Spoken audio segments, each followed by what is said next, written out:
संभाजीराजे आणि प्रकाश आंबेडकर या दोघांमध्ये मराठा आरक्षणासंदर्भात भेट झाल्यानंतर संयुक्तिक पत्रकार परिषद होतीये। थेट आणि भेट घेण्याचं एकमेव कारण आहे की आपला जो सोशल स्ट्रॅटा आहे त्या सोशल स्ट्रॅटामध्ये जी जाती विषमता कमी कशी करता येईल आणि खऱ्या अर्थाने बहुजन समाज हा एका छताखाली कसा राहू शकतो आणि प्रामुख्याने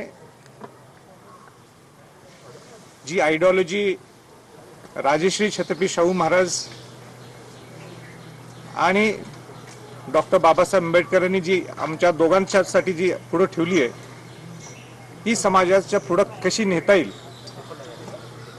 या दृष्टिकोनातून आज आमची दोघांची भेट झाली, दोघांची चर्चा झाली। मराठा आरक्षण हा एक भाग होता त्यातला।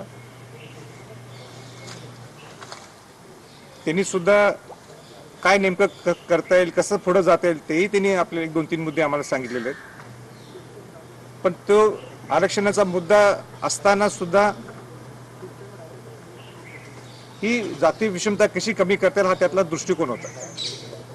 राजश्री छत्रपती शाहू महाराजांनी बहुजन समाजाला पहिल्यांदा देशात आरक्षण दिलं, नंतर बाबासाहेब आंबेडकरांनी घटित केलं। बाबासाहेब आंबेडकरांची प्रामाणिक इच्छा होती, तसं नमूद सुद्धा आहे की मराठ्यांना आरक्षण हे मिळालं पाहिजे आणि म्हणून 1967 पर्यंत इंटरमिडिएट कम्युनिटी क्लास जे सेंट्रल लिस्ट मध्ये ओबीसी मध्ये हे मराठ्यांना आरक्षण मिळत होतं। नंतर 67 नंतर मग कालेकर कमिशन आले आणि अनेक कमिशन आले, आपल्याला फॉरवर्ड क्लास किंवा डॉमिनेटिंग क्लास म्हणून असं ओळख झाली, ते आरक्षण रद्द झालं आणि अशा अनेक गोष्टीवर चर्चा झाली। पण मला आनंद ह्याच्यासाठी वाटतो की मला सुद्धा शाहू महाराजांचा, शिवाजी महाराज शाहू महाराजांचा वारसा आहे, त्यांना डॉक्टर बाबासाहेब आंबेडकरांचा वारसा आहे आणि त्याच्यामुळे एक चांगली भेट झाली। आणि असं नाही की पूर्वी भेटलो होतो, पण आता मला वाटते मलाही थोडंफार इच्छा झाली की परत एकदा आपण जर शाहू महाराज आणि बाबासाहेब आंबेडकर एकत्र होते तर प्रकाश आंबेडकर आणि संभाजी छत्रपती काही एकत्र येऊ शकत नाहीत।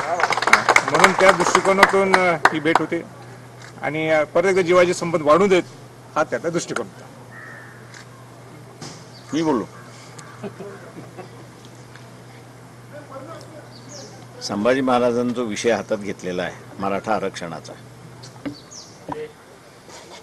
त्याच्यामध्ये राजकीय पक्षांना पहिल्यापासूनच रस नव्हता। भारतीय जनता पक्षाचा असणारा आरक्षणालाच विरोध आहे, सेनेला विरोध आहे। घटना समितीमध्ये सुद्धा अनेक जणांना ह्याची जाणीव नसेल, पण आरक्षणाच्या मुद्द्यावरती बाबासाहेबांनी राजीनामा देऊन निघून गेले होते। त्याच्यामुळे शेवटी आपल्याकडे कोणीच लिहायला नाही आणि ते ड्राफ्ट करायलाही नाही आणि त्याचे मुद्दे घ्यायला तयार नाही, म्हणून काँग्रेसच्या वर्किंग कमिटीने ते मान्य केलं आणि बाबासाहेबांनी पुन्हा असणारा आपला राजीनामा मागे घेतला, अशी परिस्थिती आहे।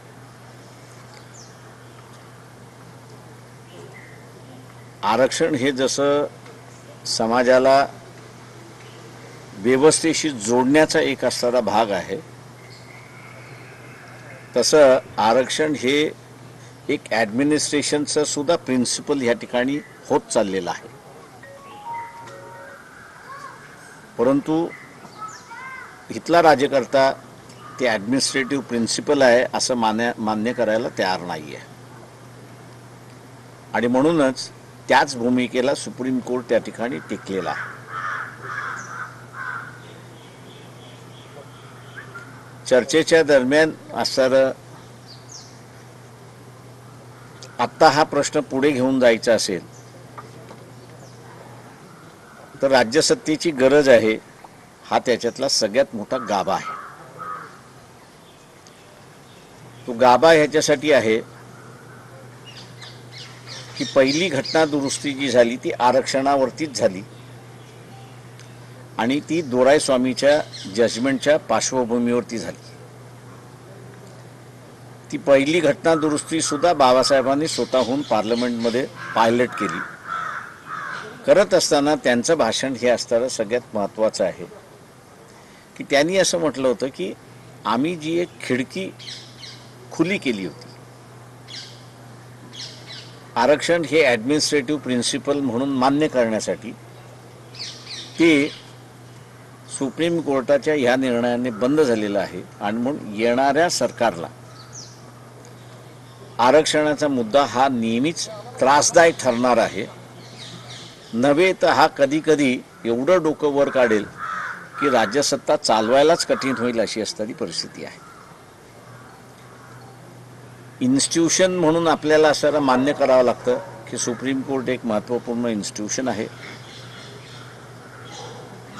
जे काही राज्यकर्त्यांचं विल पाहिजे होतं की या निर्णयाचं पुनरावलोकन करण्यासाठी आणि पुनरावलोकन करायचं असेल तर रिव्ह्यू पिटिशनच्या मार्फत नाही, तर आयदर प्रेसिडेंट ऑफ इंडिया मार्फत किंवा गव्हर्नर मार्फत तो रिव्ह्यू जर मागितला तर त्याला असणारं लार्जर बेंच क्रिएट करून ते रिव्ह्यू करता येईल, घेता येईल.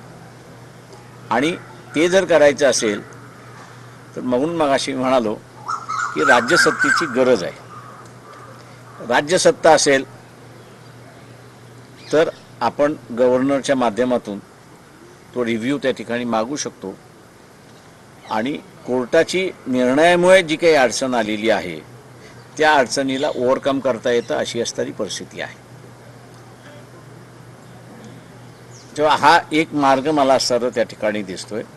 आत्ताच्या परिस्थितीमध्ये सुप्रीम कोर्टाने ज्या पद्धतीने हा निर्णय दिलेला आहे त्या पद्धतीच्या निर्णयामध्ये फक्त दोनच मार्ग त्या ठिकाणी राहतात. एक म्हणजे रिव्ह्यू पिटिशन करणं आणि रिव्ह्यू पिटिशन फेटाळली तर त्याला असणारं पुन्हा एक पिटिशन करता येते. या दोनच मार्ग त्या ठिकाणी राहिलेले आहेत असं मला त्या ठिकाणी दिसतंय. त्याच्यामुळे राज्यसत्तेशिवाय हा प्रश्न सुटेल असं मला वाटत नाही आहे. आणि दुसरं, महाराष्ट्राच्या राजकारणामध्ये शिळेपणा आलेला आहे असं मला स्वतःला असणारं वाटते. तेव्हा हे शिळेपणा जाऊन ताजेपणा आणायचा असेल तर संभाजीराजेंनी असा पुढाकार घेतला तर तो ताजेपणा येऊ शकतो. आणि ताजेपणा आला तर महाराष्ट्राची जी विकासाची गंगा जी आहे ती पुन्हा आपल्याला या ठिकाणी सुरुवात करता येते. राज्यकर्त्यांनी मागणी केली की विशेषतः राज्य सरकारनं राज्यपालांना प्रस्ताव दिला पुढे केंद्राकडे राष्ट्रपतींकडे पुढे जाईल. पण यामधल्या लॅप्सेसमध्ये राज्यपाल आणि राष्ट्रपती इतक्या तत्परतेनं किंवा केंद्र सरकार ते करेल असं वाटतं? नाही, करावं लागेल त्यांना. कारण का जसं प्रकाशरावजींनी स्वतः सांगितलं आणि कालसुद्धा मी बोलून दाखवलं 342 हे राज्यपाल राष्ट्रपतीकडे देणार. राष्ट्रपती मग इच्छा असेल तर केंद्रीय मागासवर्गीय आयोगाकडे अहवाल देतील, मग पार्लमेंटला जाईल. पण त्याच्यासाठी पूर्ण प्लॅनिंग करून जावं लागेल. फुल प्रूफ परत एकदा जसं गायकवाड अहवाल जो तयार झाला त्याच्यात ज्या काही त्रुटी असतील त्या त्रुटी भरून काढाव्या लागतील आणि चांगल्या पद्धतीने जावं लागेल. त्याला कमीत कमी 5-6 महिने लागतील हा परत एकदा तो आयोग तयार करून या सगळ्या गोष्टी करायला. एकंदरीत परिस्थिती फार प्रतिकूल आहे, पण प्रयत्न तर निश्चित करावा लागेल. तो एकमेव मार्ग दिसतो. आणि किंवा रिव्ह्यू पिटिशनचा एक आहे जो राज्य शासनाच्या हातात आहे की रिव्ह्यू नसलं तर क्युरेटिव्ह आहे.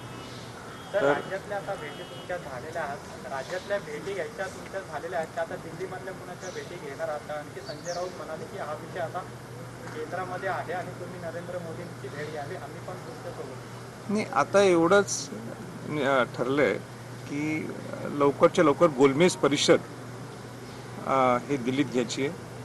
गोलमेज परिषदेसाठी सगळ्या खासदारांना निमंत्रित करू. जे महाराष्ट्राचे मुख्यमंत्री असतील, विरोधी पक्षनेते असेल, शरद पवारजी असेल, प्रकाशरावजी आंबेडकर असतील, यांनासुद्धा आपण तिथं निमंत्रित करू. आणि शेवटी हा विषय नुसता समाज म्हणून नाही आहे, तर या गरीब मराठा समाजाला कुठेतरी न्याय मिळावा म्हणून हा प्रयत्न आहे. पण तुम्ही नरेंद्र मोदींना भेटणार आहात? नाही, ठीक आहे, ते पंतप्रधान आहेत आणि त्यांना आपण भेटायला काहीच अडचण नाही. आणि मागणी पूर्वी केलीच होती. आणि आपल्या भावना व्यक्त करायच्या असल्या तर का भेटू नये? राज्यातल्या इतर नेत्यांशी अजून तुम्ही भेट घेणार आहात का? अजून कोणी नाही, झालं ना. शेवट फिनिशिंग आंबेडकर साहेब, शाहू महाराज आणि बाबासाहेबांचा विषय. आणि उदयनराजे महाराज राहिले, त्यांची भेट घेणार आहात? नाही, भेटायला काहीच अडचण नाही आहे. ते आणि मी काही वेगळं आहे, आम्ही एकच आहोत. पण मला वाटलं हे समतेचा विषय जो आहे ते बरोबर बॅलन्स आहे ना, शाहू महाराज आणि बाबासाहेब आंबेडकर. म्हणून मला वाटलं आज ही भेट, या दौऱ्यातली भेट करेक्ट आहे. 6 तारखेपर्यंत अल्टिमेटम दिलेला आहे. हो. मेटेंचा मोर्चाही 5ला आहे. तर दोघं एकत्र का नाही मग प्रयत्न? नाही, आता मी वेळोवेळी सांगायला लागलोय की आता लोकांना वेठीस धरू नये. हां, लोकांनी आपल्या ज्या भावना व्यक्त करायच्या त्यांनी 58 मोर्चाच्या माध्यमातून व्यक्त केलेले आहेत. आता जे काही विषय उठवायचे आहेत, आवाज उठवायचा आहे, ती लोकप्रतिनिधींची जबाबदारी आहे. माझ्या सकट मी काल बोलून दाखवलं की मी जर पगार घेतोय राज्यसभेचा, तर आमदार सुद्धा घेतात आणि खासदार घेतात. म्हणून जो प्रश्न हा न्यायप्रविष्ट विषय आणि सरकार दरबारी काय विषय क्लिअर करायचे, जसे मी 5 काल मुद्दे सांगितले, तर ते आमचं काम आहे. लोकांना कशाला वेटीस धरायचं? आणि म्हणून ठीक आहे, सगळ्यांना लोकशाही त्यांचा मार्ग असतो, त्यांनी घेतला असेल. मात्र घटनातज्ञ असं म्हणतायत की आता रिव्ह्यू पिटिशन आणि क्युरेटिव्ह पिटिशन जर दाखल केलं तर आतापर्यंतचा असा अनुभव आहे की तो 99% वेळा फेटाळला जातो. मग त्याच्यानंतर पर्याय फेटाळा ते सांगितलं, जनरल एक प्रिन्सिपल आहे की रिव्ह्यू पिटिशन नेहमी फेटाळला जातो, म्हणून तो क्युरेटिव्ह आहे. हे राज्याच्या हातातला विषय आहे. ते नसलं तर दुसरा लाईन जी आहे ती आहे 342 अची, जे आंबेडकर साहेब म्हणत होते की जे राज्यपालाच्या माध्यमातून राष्ट्रपतीकडे जाऊन पुढे 2-3 स्टेप्स आणि जे आहे. राज्यात तुम्ही पंतप्रधानांची अनेक वेळा भेट मागितली पण दिली नाही, काय कारण? नाही तसं नाही बघा, ते पूर्वी भेटलेच आहेत मला. ते या विषय कोविड असेल किंवा ह्या विषयासाठी त्यांच्या अडचणी असतील. हां, पण आम्ही खासदार आहोत, आमची भावना व्यक्त करण्यासाठी आम्ही नेहमीच प्रयत्न करणार. कोल्हापूरमध्ये चंद्रकांत पाटलांनी एकंदरीत